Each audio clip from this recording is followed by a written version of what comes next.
Hi, everyone. Judge Andrew Napolitano here for Judging Freedom. Today is Monday, April 21st, 2025. Alastair Crooke will be here with us in just a moment on Donald Trump and war. But first, this. While the markets are giving us whiplash, have you seen the price of gold? It's soaring. In the past 12 months, gold has risen to more than $3,000 an ounce. I'm so glad I bought my gold. It's not too late for you to buy yours. The same experts that predicted gold at $3,200 an ounce now predict gold at $4,500 or more in the next year. What's driving the price higher? Paper currencies. All around the world, they are falling in value. Big money is in panic as falling currencies shrink the value of their paper wealth. That's why big banks and billionaires are buying gold in record amounts. As long as paper money keeps falling, they'll keep buying, and gold will keep rising. So do what I did. Call my friends at Lear Capital. You'll have a great conversation, and they'll send you very helpful information. Learn how you can store gold in your IRA tax and penalty free or have it sent directly to your doorstep. There's zero pressure to buy and you have a 100% risk-free purchase guarantee. It's time to see if gold is right for you. Call 800-511-4620, 800-511-4620 or go to LearJudgeNap.com and tell them your friend the judge sent you.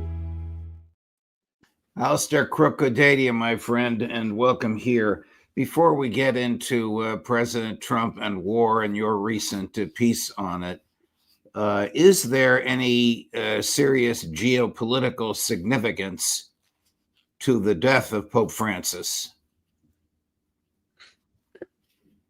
That's a big question. Yes, I think there is, in a sense. I was just thinking about the fact that there has been quite a noticeable rise in what I would call traditional Catholicism.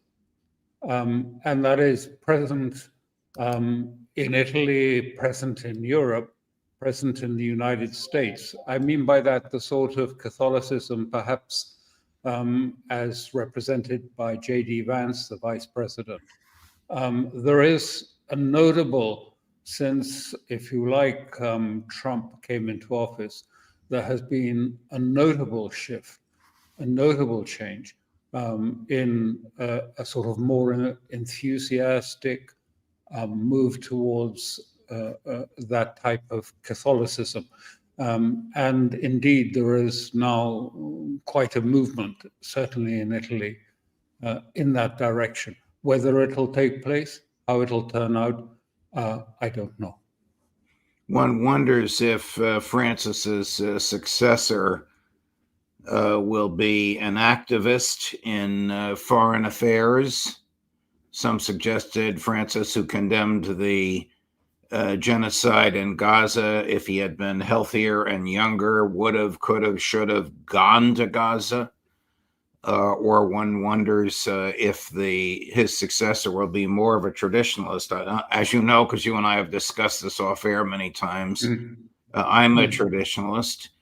And maybe this is not the time to criticize Francis's papacy, but I just hope that the next pope is Catholic. Yeah. I think there is a strong, that's what I was trying to suggest. I think there's a strong push that way. Of course, there will be a countercurrent, but there is a strong push, and it is apparent throughout Europe, and I believe elsewhere, to go back to a more sort of traditional conservative. Yes. And the countercurrent will come from the College of Cardinals, half of whom it takes two-thirds vote, except in an extraordinary circumstance that doesn't appear likely to occur. It takes two-thirds of the voting members of the college to elect the new pope. We'll see what happens. Okay. You have articulated three woes confronting Donald Trump in the spring of 2025. And you articulate them as the deep state, the Israel lobby, and the debt bomb. Let's start with the debt bomb, because if they don't address this, they're not going to have the cash with which to fight their wars. What is the debt bomb? Do we have $9 trillion in debt that needs either to be paid or rolled over in the next year? A little bit more than 9 trillion. This was really, if you like, Yellen's sort of tripwire that she left for President Trump when she left the office of Treasury Secretary. She has spent this last period turning over American debt on very short-term paper. I mean, not even a proper bond, not a 3 or 5 year, but literally, months long bond. And so this has been accumulating. And now there is a large wad of debt that needs to be rolled over quite soon. And of course, it needs to be rolled over into longer term maturities and also higher interest rates, inevitably. Already the interest rates on American debt is now running at over $1 trillion a year. And that's likely to go up as interest rates go up. So this is going to be, and the danger is that the sort of bulk of this has to be done just before the midterm elections. So we could expect that the 26 midterm elections in America. So we could expect that the turbulence and that the weakness in the bond market will continue. And why I think it's so existential for him is we've seen that this turbulence continues and is really serious, because it could be like 2008, where you have, there's already been rumors, you have one big player, one hedge fund or something, that has made a bet on interest rates or taken a position, highly leveraged, and leveraged the other side with futures. It isn't paying off, and they're having to sell a lot of good assets to pay off their leverage on these debts. And that these things, once people start not to believe in the collateral people or hedge funds or banks are putting down, it spreads very quickly and the thing can actually freeze up and no liquidity can happen. And then suddenly you get in a situation where for certain types of paper, there is just no bid, no one bidding at all. Then you're in a big crisis. I know you've been critical of former Treasury Secretary Yellen, but of course, this is the Congress, and each time they raised the debt ceiling and authorized the borrowing and enacted a budget with $1 trillion shortfall, it was bipartisan. So it really, I don't know that anyone calculated as you have that so much of it would come due at one time, but this is really the way the government has been operating. If interest rates go up north of 5%, the government won't have the money. It'll be borrowing money in order to pay interest on borrowed money, which of course is a recipe for catastrophe. So this is a really major, I mean, you're absolutely right. The system has been corruptly increasing. I mean, government expenditure has been out of control for so long. So it's not just Yellen, it's been a process that has been going on. So you're right. But it is something which I think is why he's trying to hurry along, because he's trying to get all this sorted out well before the midterms. And he wants some wins. And the economic situation is not so easy to produce an immediate win because it's so structural. It's a structural one of a devaluation of the dollar, tariffs, and bringing industry back to the United States.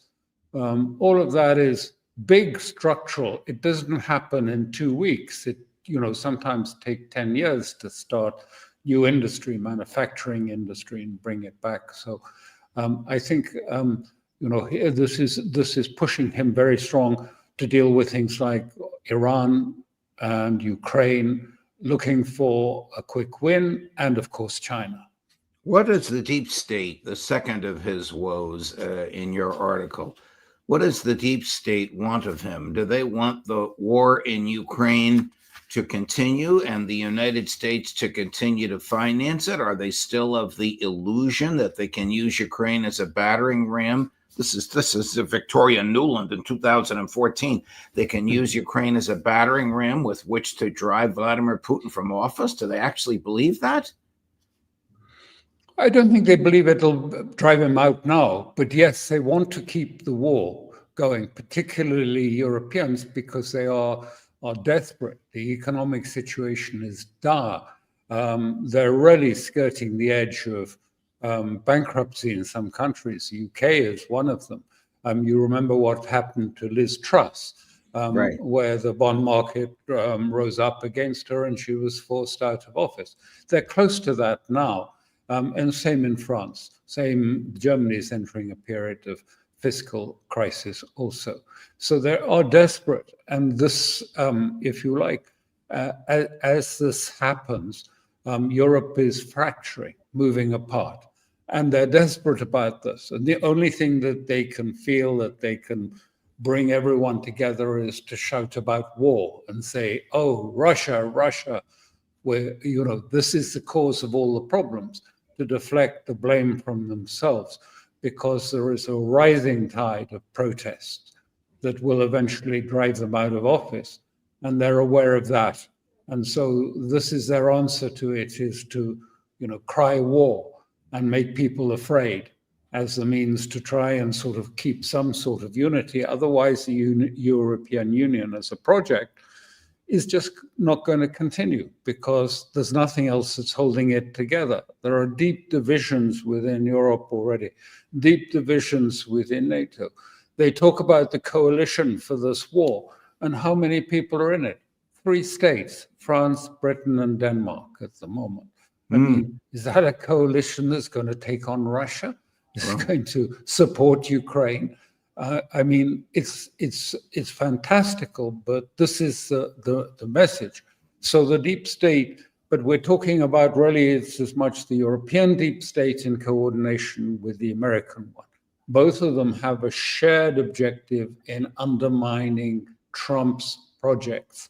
That is the main aim, is to undermine any normalization with Russia. And that is an American deep state interest as much as it's a European deep state interest. Perhaps even driven more. Given your extraordinary understanding of the intelligence communities in the West, MI6 and CIA, do you think that Trump, via John Ratcliffe, the director of CIA, and Tulsi Gabbard, his boss, the director of national intelligence, can control the American intelligence community, or will it drive him crazy, as it did, not literally crazy, but, you know, make his life miserable, as it did in his first term?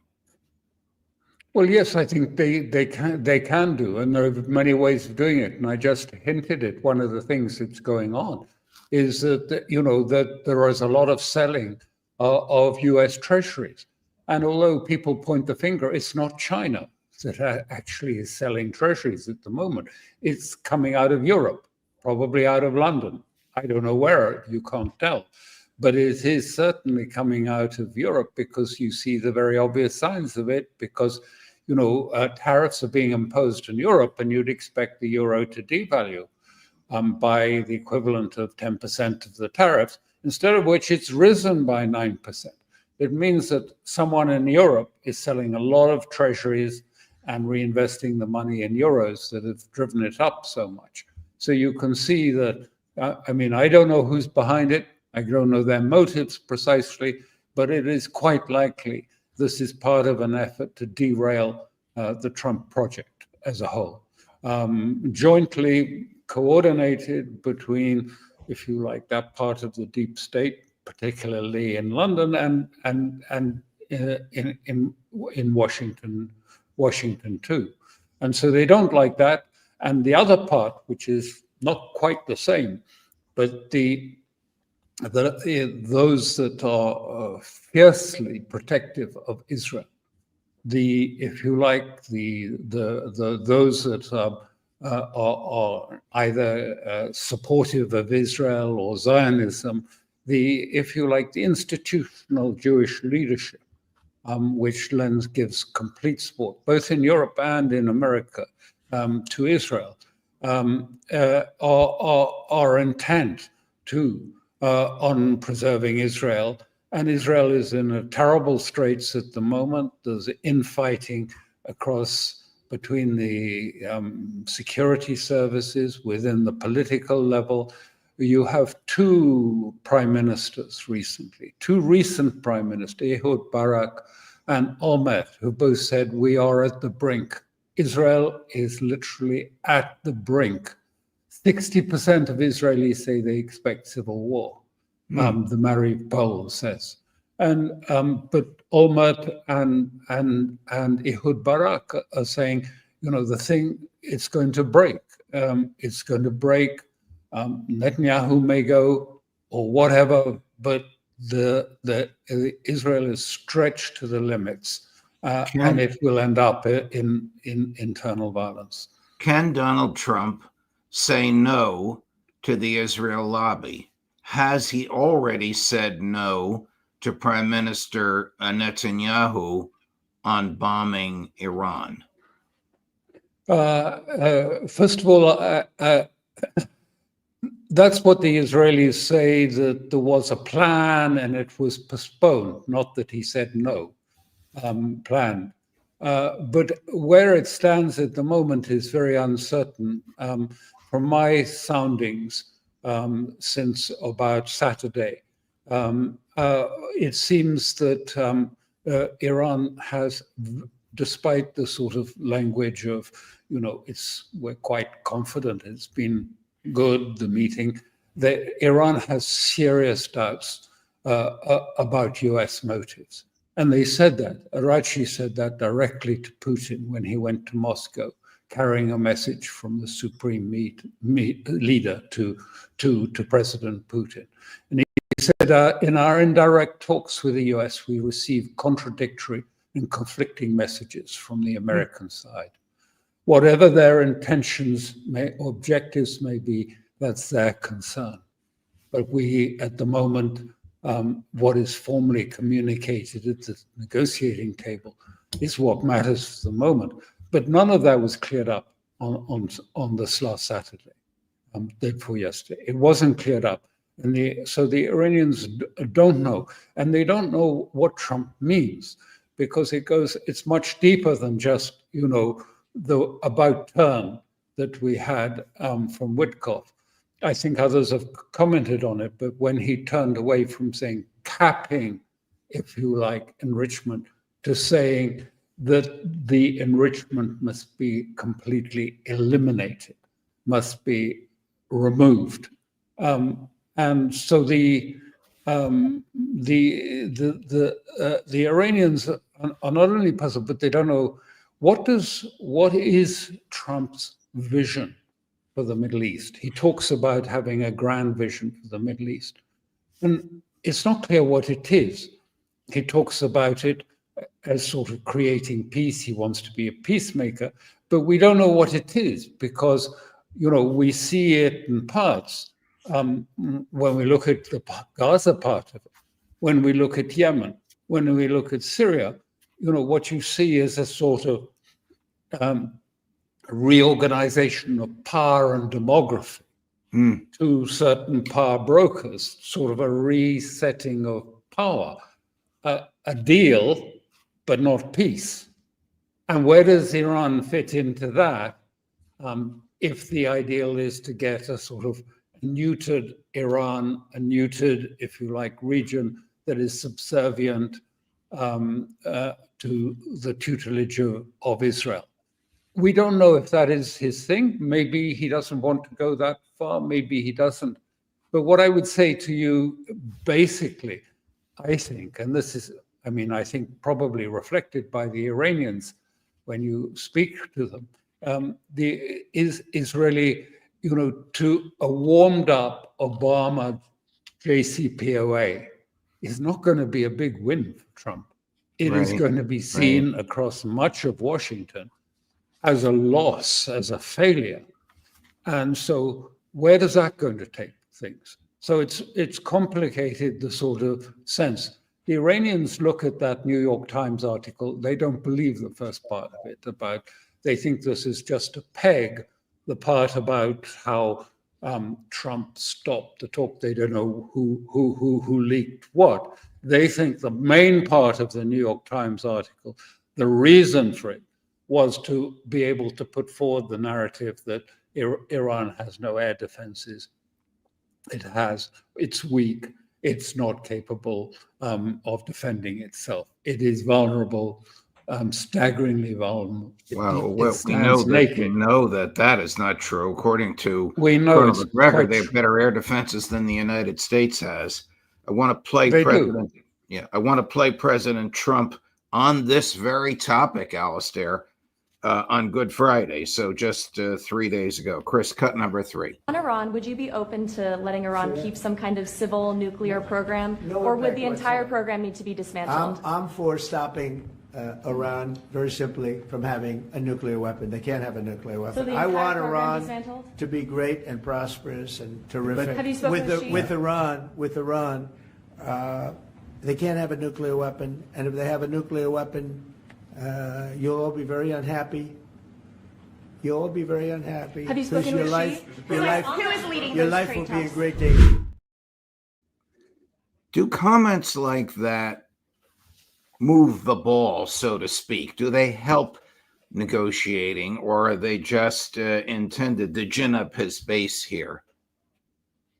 I think it is for the domestic American audience, particularly the hawks, who are part of his team.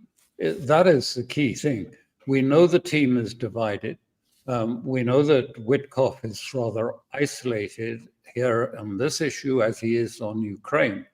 And so I think it's mostly for because, what he's saying, and they can't have a nuclear program. If you go back, why it's so neuralgic for the Iranians is because I remember at the time that just before the deal was being agreed in 2015, I went and talked to the Iranian some of the colleagues' National Security Council.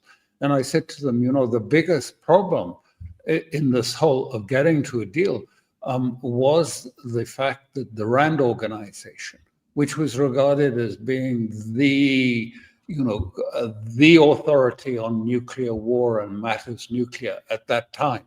And there was one man, I forget his name now, but he was sort of dominant in this.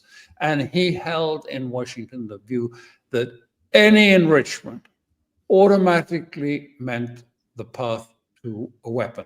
It was impossible to say, here is a stop, here is a limit, here is a cap, because once you start down the road to enrichment, he said the automatic process takes you through to a weapon. And there's no way you can really stop that in a physical sense. And so that was dominant at the time. And then when we hear Witkoff going back and saying that same language, that enrichment must be eliminated. And also when we hear talk about the missiles, because this is the second half of it, is they mustn't have a delivery system for a weapon. They cannot have the weapon, and they cannot have the path to a weapon, which is enrichment, and then the weapon system.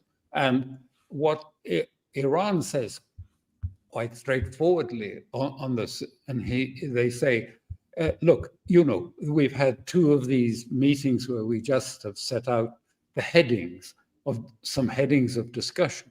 We have no idea what and if America is going to introduce, another demand, that they've got to know our missile system and have to have monitoring in case we should move towards having a missile system that's capable of delivering a weapon.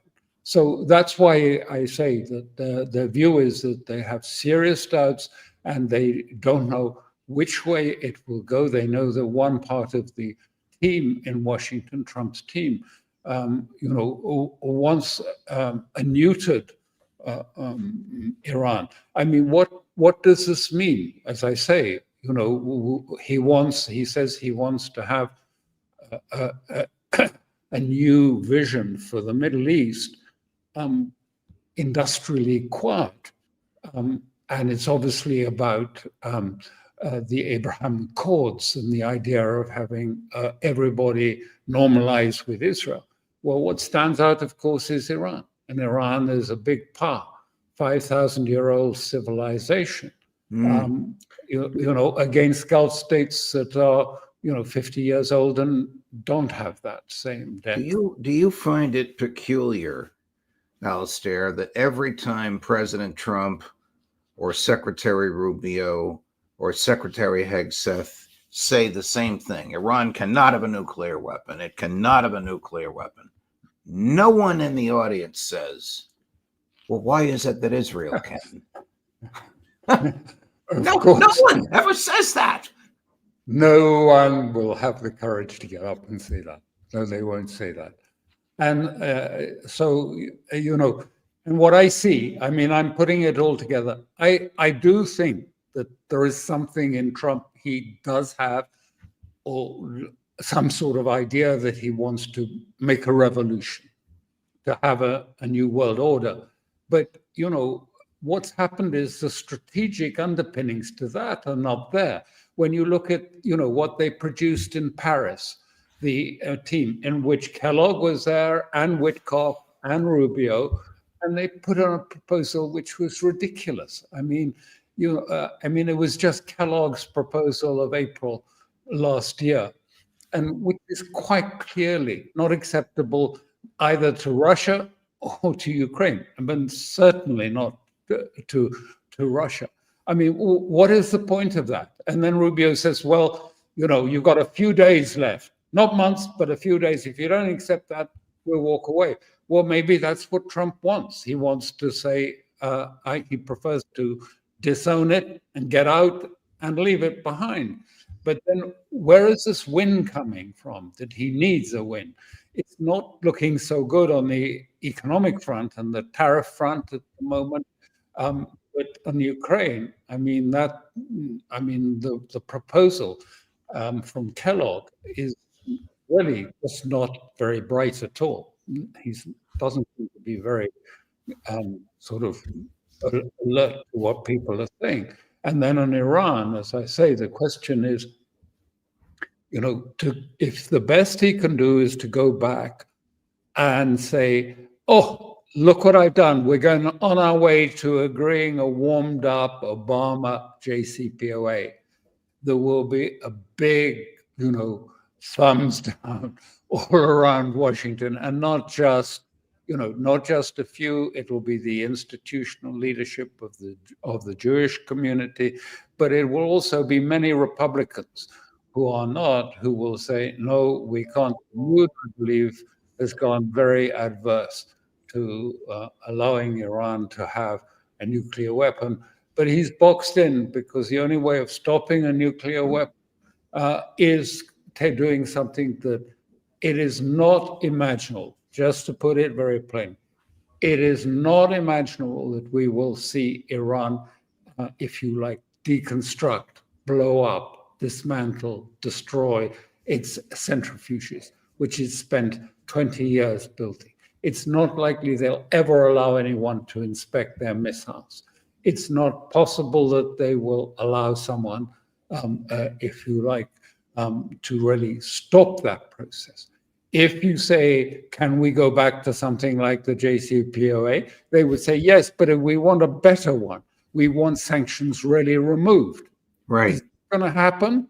I think that Trump has, there's not Trump particularly, but there's not a strategic thinking about where this is going to put the United States in this coming period, where it's going to corner the United States increasingly on undeliverable outcome, which is going to get, a raspberry across Washington and in Israel particularly, or else they'll have to resort to some sort of war. And the question there is, I imagine that Gabbard and others know pretty well that, that New York Times hype about Iran having no air defenses is not true. But do they understand just how sophisticated those defenses are, how potent the missile systems Iran has? I hope so, because otherwise they might make some very strategic errors in judgment. Alastair Crooke, thank you, my dear friend. Fascinating conversation, as always. All the best to you. We'll look forward to seeing you again next week. Thank you very much, Judge. Thank you. Of course. Thank you. Coming up later today at 10 o'clock this morning, Ray McGovern. At 11:30 this morning, Larry Johnson. At 3 this afternoon, Scott Ritter. And at 4 this afternoon from Rome, Professor Jeffrey Sachs. Judge Napolitano for Judging Freedom.